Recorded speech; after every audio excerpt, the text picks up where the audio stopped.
in radio. It's all about what's next. Go to financialsurvivalnetwork.com and sign up for your free weekly newsletter. You'll also get 3 free reports. The Financial Survival Network. It's all about what's next. Welcome. You are listening to the Financial Survival Network. I'm Kerry Lutz. The date is January 20th, 2016. You've seen tremendous market turmoil since the beginning of the year. Today is no different. Dow at one point was down well over 500 points. Gold up over 20. Things have settled down a little bit, but still, since the first of the year, these markets around the world have been moving as one, ever downward. And I'm sure you're familiar with David Morgan, themorganreport.com, silver expert, somebody I look up to immensely. David, you've done so much, and your wealth of knowledge, you're a veritable storehouse of precious metals knowledge, and I use that term you coined a while ago, the Johnson slug, to describe post-1964 coinage. I think it's very appropriate, and hey, glad to have you on, and congratulations on the new book, The Silver Manifesto. Well, thank you, Kerry. I appreciate the introduction. Hey, so what the heck is going on here? I mean, things are really out of control. It's got you wondering whether central banks can really control reality indefinitely into the future, doesn't it? Well, it does. I think, we opened up the year with a great deal of uncertainty, and the equity markets are reflecting that. China's, unwinding. They devalued purposefully, last year.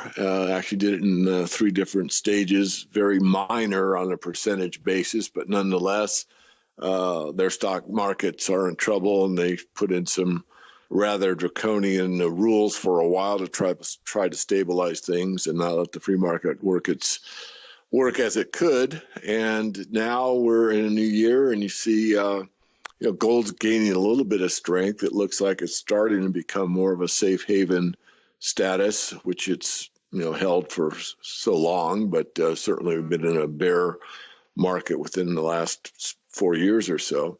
So I think everyone is very, very cautious right now and kind of waiting to see what is going to take place next. And of course, with oil under $30 a barrel, this is, of course, the driver for so much of the world economy, because everything depends on energy. And when we're talking energy, we're basically talking the oils as the commodity.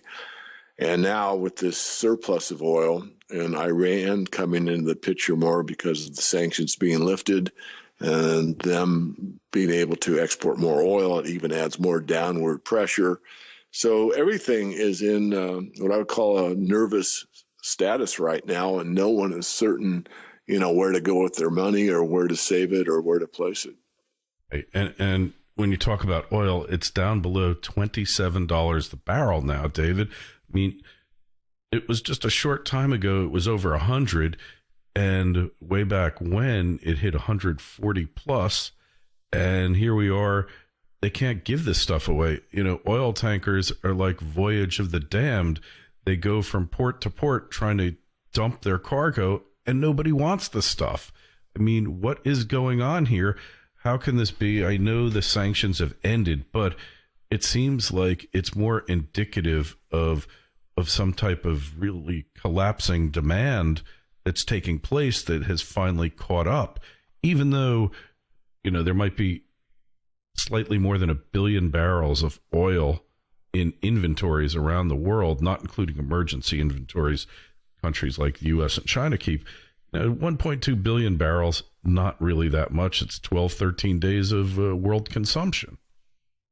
Well said, and I'd like to add on to that. Art Berman, who's probably, in my view, one of the best oil analysts out there, did an interview with Chris Martenson recently, and he described, I think it was 1 million or 1.5 million barrels excess per day is at the margin. And, in a free market, all markets price is determined at the margin. It's the last bidder that gets the, whatever the good or service is. And that is not a big oversupply. I mean, the price is reflecting something that most people think is a huge glut or a huge surplus, but the surplus really, 1.5 million barrels, is not that large a supply oversupply. So things could turn, not that they will imminently, but the point I'm trying to make is that it's not as big a glut as I think most people believe, and that oil is still crucial to the global economy. And with things slowing down more and more and oil continuing to go, it's 27, as you said, as we're doing the interview, this is great concern to, excuse the expression, what's really going on, because the markets, again, are in turmoil. So there's really a lot of uncertainty, and it continues to grow. And I think 2016 could be what I thought 2015 would be, which is what I called a watershed year, because more and more people that are outside of, let's say, our group of looking at things from a non-tainted lens of the reality of the situation on a debt-based financial system on a global basis. I think more and more people are going to start to question, if these bankers, if the monetary authorities, if governments at all really are in charge and or know what they're doing. So interesting. Not looking at much increase really in the supply of oil. Getting back to that for a sec. When you look at it, 12, 13 years ago, world appetite, world demand for crude oil was at 80 million barrels a day. And if you remember, David, everyone said that's peak oil. Just can't produce more than that. Now we are at 95 million barrels a day world consumption, and it's there's too much of this stuff. We just can't deal with it. So public perception is off on this topic, and like you said, markets not functioning properly. I think perhaps, if you remember, Dodd-Frank basically drove the big commercial banks, the big banks, the too big to fails, out of proprietary trading in commodities, and this could be part of it, right? Oh, exactly. And, speaking of the Dodd-Frank, I think one of the things I need to do on no matter what show I'm doing, and thank you for having me on yours, is to remind people that the new financial legislation that's taken place requires no more bailouts and only bail-ins. And I'm not trying to scare anybody. I'm speaking fact, not opinion. And the fact is, if there is another financial crisis subsequent to the 2008 crisis, which in my view we've never really recovered from, the possibility is strong that there will be bail-ins. And exactly how they'll do it, no one really knows. But I would hate to think anyone out in the listening audience that listens to Financial Survival Network doesn't realize, or at least take some action, that the bail-in situation is a real possibility, and act appropriately. Well, I'm in the process. I've been writing this article, David, for 6 months, and you have just spurred me on to complete it. Basically, the title is The Modern Bank Run, or The Bank Run in Modern America is Obsolete. Can't happen, because it's a simple matter. The banks don't have any cash. If you remember the Great Depression, studying it, I know you're a student of history, an astute one. People lined up to get cash out of the bank. They didn't want checks from banks. Now there's no cash. Nobody carries cash. 20% of people have $0 in their pocket. 40% have 20 or less. And how are you going to have a bank run if nobody can get cash? Which means you're going to be limited on your ATM withdrawals to X amount. And you're just, if you go there, they say, yeah, we'll give you your money. Here is a bank check, bank's word, and go find another place to put it. And, it's absurd to think that there's, it's just not going to happen. We've seen the model in Cyprus. We've seen it in other countries. There will be limitations on withdrawals, and there will be a lot of people running for the exits, but there won't be any exits, or I should say there won't be any entrances. Don't think about lining up around too big to fail national bank to pull your money out. You can't do it. Right, exactly. I mean, and even if you try, you go to your local banker and say, you want to withdraw $5,000 in cash, they may have it, but they put you through the third degree. They want your thumbprint. They want a picture of you. They ask you what it's for. I mean, I'm just backing you up, Kerry. There's just no way you can actually get fair amount of cash out of a bank these days. And this is part of the control mechanism, in my view. Is basically they consider it to be their money. At law, that's true.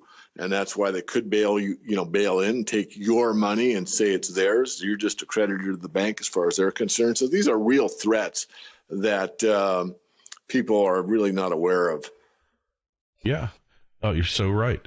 You're not aware of it. And the bail-in always existed for big depositors, over the maximum amount of the FDIC sticker.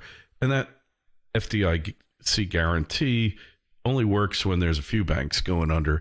Doesn't work when the whole system's imploding. And I think, honestly, that the thought of bank runs, that's not where it's at here. I think the bail-ins, where it's at, and how do you protect yourself from it? And probably precious metals is about the only way that you can really pull it off now. I don't see any other way. Do you? Well, not really. I mean, there's obviously, the right stocks or, real estate or any hard asset. You have a pile of good lumber or, that type of thing. I mean, I just finished the book Prosper and written by Chris Martenson and Adam Taggart. And they talk about the 8 forms of capital. So there are other ways. But I agree, Kerry, for most people, the best way to go is probably physical gold and silver. Yes, there are other ways. And most people listening to your show absolutely know of other ways. But for most people, it's the most succinct, easiest, and probably best from the aspect that, gold is recognized anywhere in the world, silver as well. It transcends all borders. It's been money for thousands of years. It's easily, transferred. Whereas if you have, let's say, a hard asset such as, I'll use my plywood or lumber example, pretty hard to transport, pretty hard. You got to put someone that wants that in trade or whatever. Whereas, gold and silver are universal money. So certainly from a practical perspective, I think it's the best. Yeah, I think you're right. And I think we have to go back and look at the safe deposit box safety issue, because I'm sure a lot of you have gotten complacent. We've got a special report there on where to basically put your precious metals so that you can get them not being in the banking system. We already saw Chase get rid of safe deposit box holders who were holding bullion, and I know a number of people closed out their boxes. So anyway, hey, the book, David, tell us about it. I know it was a long time in coming. Yeah, we'll be happy to. It took 9 months, several rewrites before we finally got it perfected. If you're interested in the book, go to thesilvermanifesto.com. It's one URL, thesilvermanifesto.com. It's available on Amazon. Easy. You can just go to Amazon and buy it. If you're in Canada, you need to go to the site, thesilvermanifesto.com, and make arrangements, and we will personally mail you the book. So, Kerry, it's been great, and I want to commend you for your insights teaching people about what's coming in their future financially, and also some of your well thought out methodologies. For example, how to store cash in Las Vegas. I thought that was a fantastic insight that no one else, to my knowledge, knew of. So thank you. I appreciate it being on your show, and I look forward to the next time. All right. Hey, so themorganreport.com, and you'll always find a link in the show notes to this interview on financialsurvivalnetwork.com. David, great luck on the book. And we'll talk with you again real soon. Very good. Bye for now.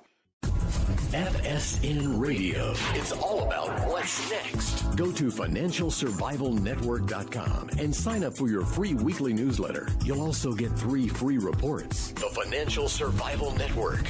It's all about what's next.